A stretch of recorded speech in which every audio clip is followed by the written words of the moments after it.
O morte truce, che pietà non hai di chi strascini al gorgo della guerra. Tanti cuori tu soffrire fai, quanti viver ne fa codesta terra.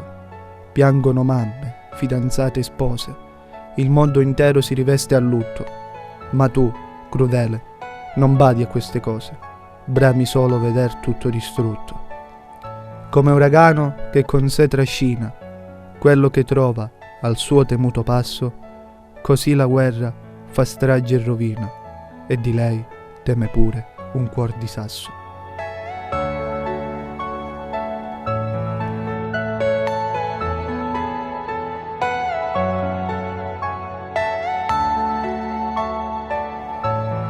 Mai parole più azzeccate di questa poesia.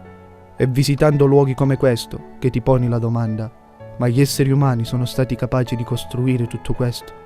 E allora il senso di colpa si presenta ad avvolgere l'animo nel ricordo delle tantissime persone che hanno varcato questo cancello. Uomini, donne, bambini, privi di colpe e risucchiati dalla corrente di un estremo odio che caratterizzava quegli anni.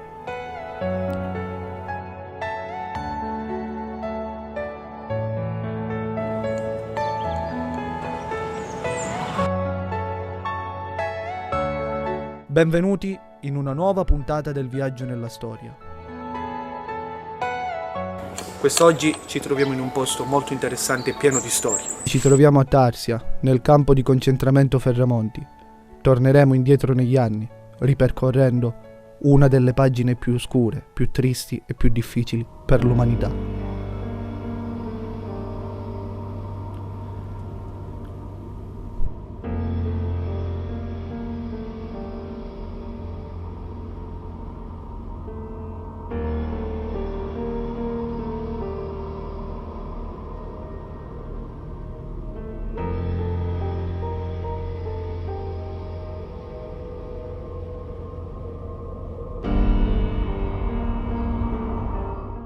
Oggi affronteremo una puntata importante, carica di significati e piena di insegnamenti. Stiamo per entrare nella stanza che aveva la mansione di spaccio alimentare, dove ad oggi ritroviamo questo plastico. Ecco come doveva presentarsi il campo Ferramonti.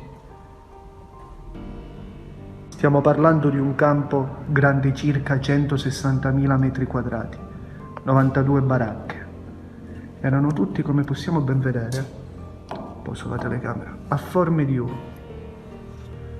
Un primo blocco, una seconda camerata, perdonate. Una prima camerata, una seconda camerata, questa doveva essere una cucina e qua vi erano le latrine.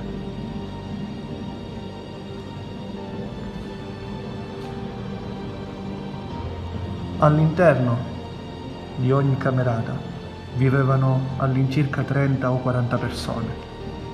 E l'originaria funzione di questo posto, dove mi trovo io ora, doveva essere quella di acquistare della merce per mangiare.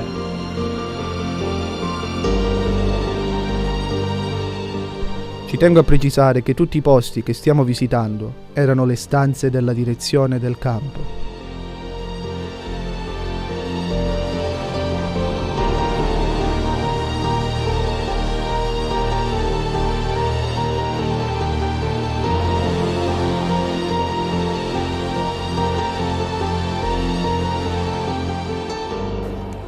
Vi mostro una ricostruzione di come si presentavano i letti dove dormivano le persone qui internate.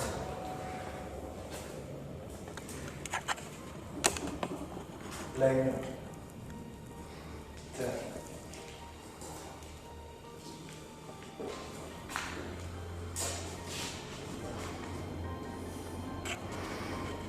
Qua addirittura, Mario, se guardi bene attentamente, abbiamo le coperte. Abbiamo la ricostruzione attraverso dei cuscini.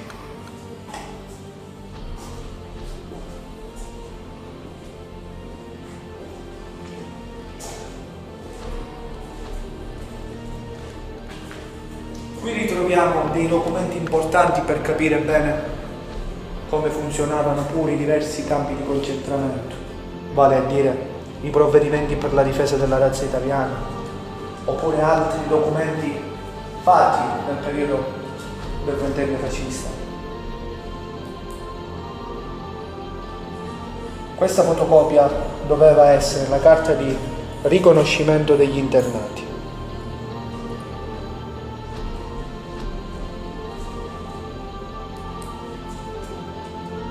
Guardate un attimo, così doveva presentarsi all'epoca. Qui invece abbiamo una carta che ci mostra gli obblighi degli internati, e vale a dire riusciamo a leggere e decifrare: non uscire dal camerone prima delle ore 7, oppure rispondere a 3 appelli giornalieri alle ore 9, alle ore 12 e alle ore 19.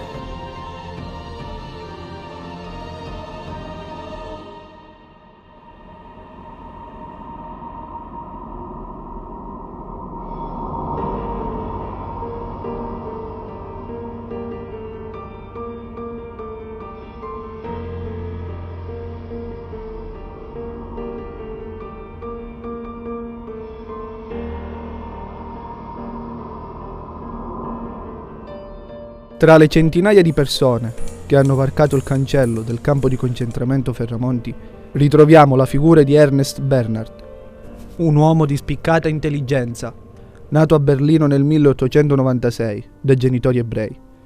Grandissima personalità prestata al mondo della psicologia, dove in seguito alle leggi razziali naziste dovette abbandonare la sua patria per cercare rifugio in Italia, e dove a causa delle leggi fasciste del 1938 fu arrestato e portato in questo campo. Una volta che per lui si spalancarono le porte della libertà, continuò il suo precedente lavoro e tra i suoi clienti annoverava personaggi famosi del calibro di Fellini.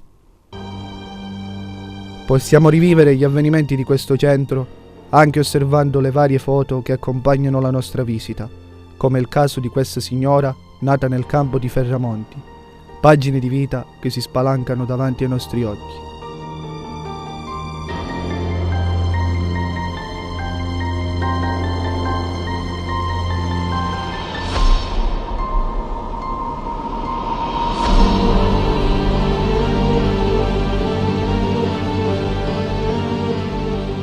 Continuando lo scorrere della nostra visita, troviamo le foto e le testimonianze del dottor David Derrick, nato nell'Est Europa, studiò medicina nell'Università di Genova e fu deportato al Ferramonti nel 1940, insieme ad altri 2 dottori, il dottor Greuer e Friedman. I 3 erano conosciuti nel campo come il Triumvirato.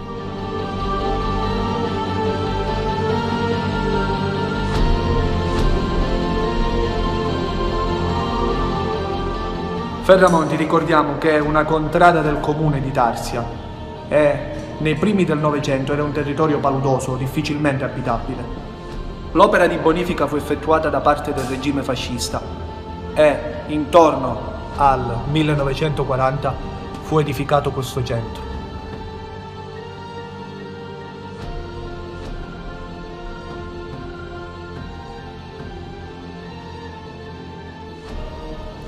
La ditta di tale Eugenio Parrini si prese il compito di alzare questo campo. Pensate che il campo di concentramento Ferramonti è stato costruito di sana pianta dal governo fascista e a partire dal giugno 1940 qui transitarono all'incirca 3.000 persone.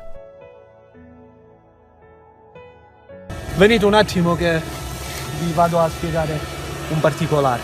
Quello che noi vediamo qua è una fonte di energia per il campo. Nel piano inferiore vi era una piccola stanza dove rinchiudevano le persone che si opponevano ad accettare tutto questo. Una cella che serviva per calmare chi osava ribellarsi o per punire chi osava causare fastidi al campo.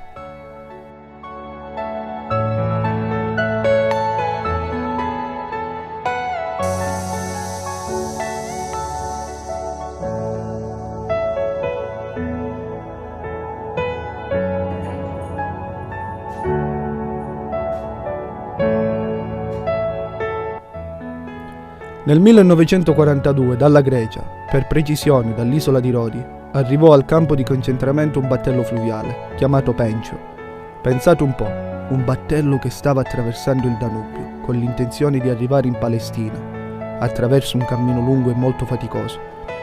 perché una volta attraversato il Danubio avevano intenzione di attraversare il Mar Nero, Bosforo e infine lo Stretto dei Dardanelli, ma purtroppo quest'ultimo naufragò nel Mar Egeo.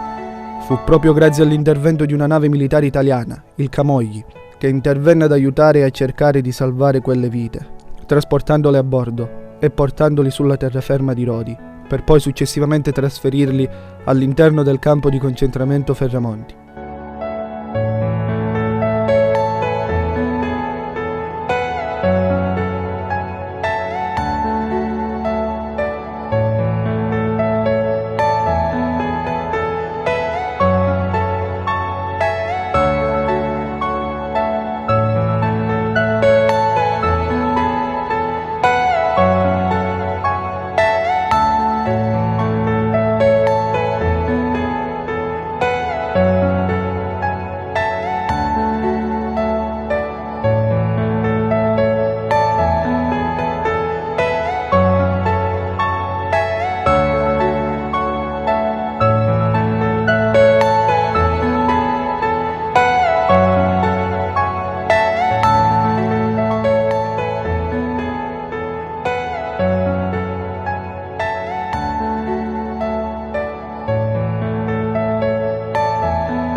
Eppure c'è da dire che, nonostante quanto accaduto durante la storia, il campo di concentramento Ferramonti ha una storia a sé, fortunatamente.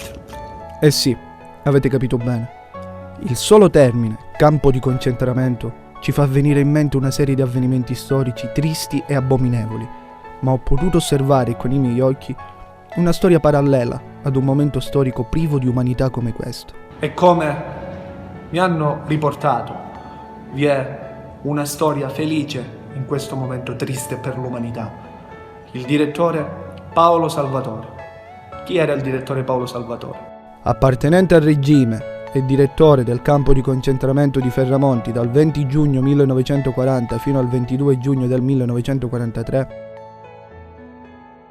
Ebbene, qual è la peculiarità che mi ha permesso di portarlo alla vostra attenzione? Sembra, da quanto ho potuto osservare e da quanto riportato da un'operatrice turistica del centro, fosse molto propenso nei confronti alle diverse iniziative di diverso carattere, come ad esempio iniziative culturali, ma anche sportive. Ad avvalorare queste tesi sono le diverse immagini che abbiamo visto all'interno del campo, dove uomini, donne e bambini erano impegnati in diverse attività sociali, e le diverse testimonianze di chi in passato è stato rinchiuso all'interno di questo campo. Abbiamo potuto osservare qualche foto di scuola o di pagelle scritte rigorosamente in tedesco che trasmettono indirettamente la presenza di cultura, che in quei tempi bui e oscuri non vi era certamente la facilità di oggi ad accedervi.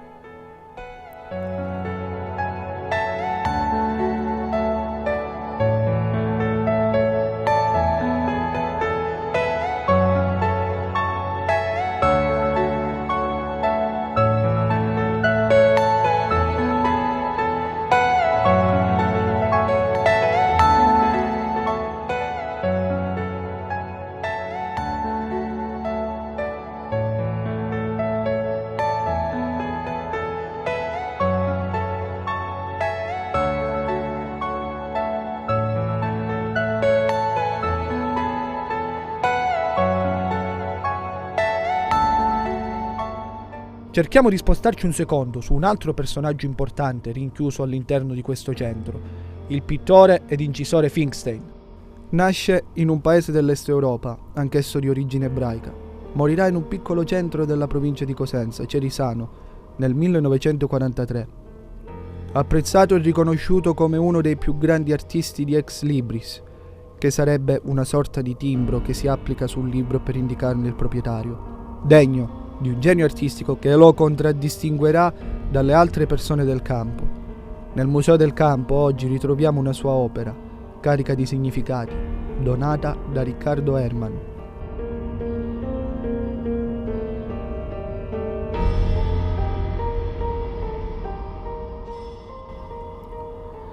Una sua visione del campo, dove attraverso la tristezza rappresentata nelle forme del suo viso si può osservare i pensieri di un uomo stanco, triste e rassegnato ormai alla consapevolezza di questa realtà inconcepibile per un essere umano.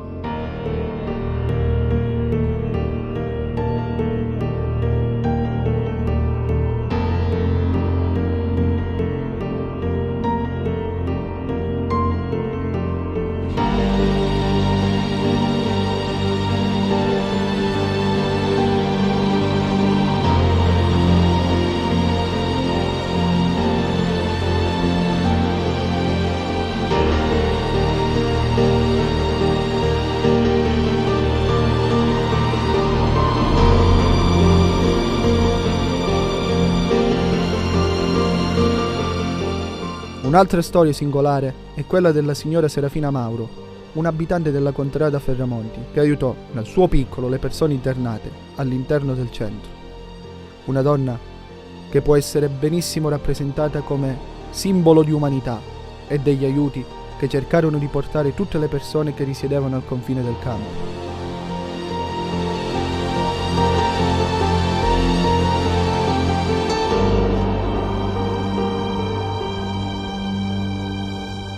Cara società, cosa abbiamo imparato dal trascorrere degli anni? Quanti passi ancora oggi ci mancano per arrivare a scardinare il concetto di differenza?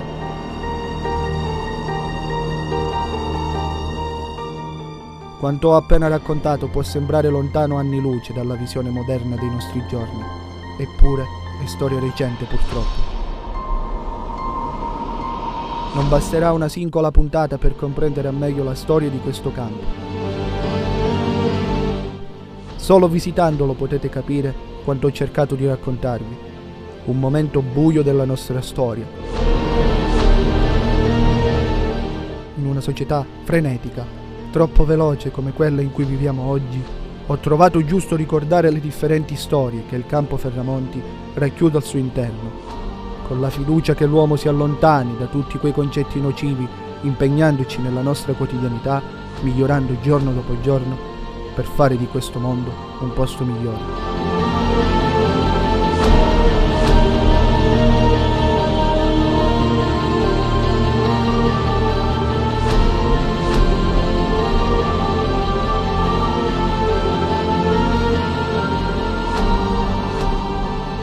Io vi ringrazio per avermi seguito e vi do appuntamento al prossimo viaggio nella storia, sempre qui su Tele-Europa Network.